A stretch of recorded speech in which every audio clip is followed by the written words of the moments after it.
اب I have come to the conclusion and the conclusion is کہ آپ نے بڑی اسمارٹ اسٹریٹجی کے ساتھ جانا ہے. It is not about just one MPT, it is about your objectives in CSS, it is about any other one paper MCQs, it is about even CSS interview.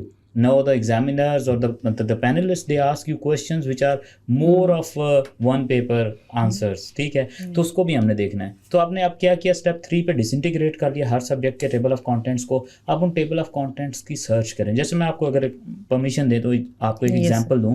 جیسے for instance میں نے اسلامیات جو ہے, جیسے لاسٹ ایئر ہم سے پوچھا بھی گیا ہے کہ اسلامیات کا میں نے سیپریٹ کیا. ایک ٹیبل آف کانٹینٹ اسلامیات میں آ جاتا ہے کہ پروفٹ پیس بی اپون ہم نے جتنی ایکسپیڈیشن یعنی غزوات میں پارٹیسپیٹ کیا. جب سے میں نے اپنی CSS کی اپنی یہ سول سروسز کی جرنی کو سٹارٹ کیا تھا, تب سے I was always confused in کہ بدر پہلے ہوا تھا, غزوہ احد پہلے ہوا تھا, تبوک پہلے ہوا تھا. Quite confusing. Always. The reason is کہ ڈیٹا ہے, انفارمیشن نہیں ہے. ہم نے اس کے انفارمیشن میں جب کریں گے تو سیکوینسنگ ہو جائے گی. تو میں نے ایک دفعہ کیا کیا, آئی سیٹ ڈاؤن اور میں نے وہی ٹاپک ہیڈ نکالے. میں نے گوگل کے اوپر گوگل سرچ کیا کہ expeditions during the reign of prophet peace be upon him, اور ساتھ ہی میں نے امیجز کھول کی. تو وہاں پہ مجھے ایک سلائڈ ملی جس کے اوپر ایک لائن ایسے ڈرا ہوئی تھی, اس کے اوپر لکھا ہوا تھا غزوہ بدر, احد, خیبر, تبوک, خندق, اور نیچے لکھا ہوا تھا ہجرا کہ کس ہجری میں ہوئی تھی. میں نے اس کو ایگزیکٹلی ریپلیکیٹ کیا. وہ تقریباً 3 سے 4 لائنز لیں اور وہ میرے مائنڈ میں ایسا ریٹین ہوا کیونکہ سیکوینس کے ساتھ. اور انٹرسٹنگلی جب بھی وہ آتا تھا مجھے کلیئرٹی کے ساتھ اس کا آنسر آ جاتا تھا. اور امپورٹنٹ آپ کو ایک بات بتاتا ہوں, جب آپ یہی اپروچ, یہ جو لرننگ آپ نے یہاں پہ کی ہے, یہ آپ کے سبجیکٹو میں بھی نمبرز بڑھائے گی.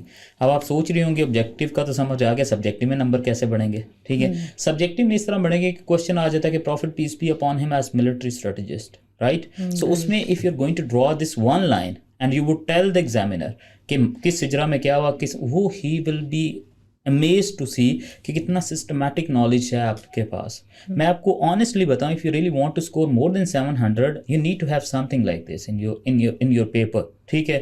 سو اسی طرح اگر فار انسٹنس میں نے ایک پوری کی پوری پروفٹ پیس بی اپون ہم کی لائف ان کرونالوجیکل آرڈر میں ایک ڈرا کر لی ہوئی تھی ایک پیج کے اوپر, اس میں سے مسٹ ون کوشچن آ جاتا تھا. اسی طرح پروفٹ پیس بی اپون ہم نے فرسٹ ہجرت حبشہ کب کی, سیکنڈ کب کی, تھرڈ, اس کے بعد جو جتنی بھی آپ جو ہے سفارتی تعلقات آپ نے کیسے بنائے. اسی طرح کوشچن آ گیا پروفٹ ایز این ایمبیسڈر, تو میں نے ایگزیکٹلی وہ جو ہے فلو چارٹ وہاں پہ ڈرا کر دیا. And I scored really good. And moreover, I scored 20 out of 20 in Islamiyat MCQs. So the reason was a systematic approach. Number one is step 1, gather data. Step 2, step 1 is consult papers from 1 to 25. Step 2 is 25 to 50 and then maximum table contents. And 50th سے onward step 3 ہوگا جس میں آپ table contents کو segregate کریں گے, اور آپ 4th step پہ ہر ایک table content کے against گوگل پہ جا کے کوشش کریں گے, گوگل امیجز میں جائیں گے تو پورا compiled ڈیٹا ملے گا, نہیں تو سرچ کر لیں. اس طرح آپ کے پاس 7 to 8 پیجز پہ ہر ایک سبجیکٹ ہوگا. اینڈ ٹرسٹ می, جو میرے پاس اراؤنڈ 45-50 پیجز, اور جب میں اکثر پڑھاتا ہوں کلاس میں انہیں بتاتا ہوں کہ آئی ہیو دوز 45-50 پیجز, اس میں سے تقریباً جو ہے میرے پاسنگ مارکس کے سب سے جو ڈیفیکلٹ ون پیپر کا ہوتا ہے PMS کا GK, اس میں میرے آرام سے 45 پیجز میں سے MCQs ایگزیکٹ آ گئے. اتنا پرڈکٹیبل آپ کر لیتے ہیں.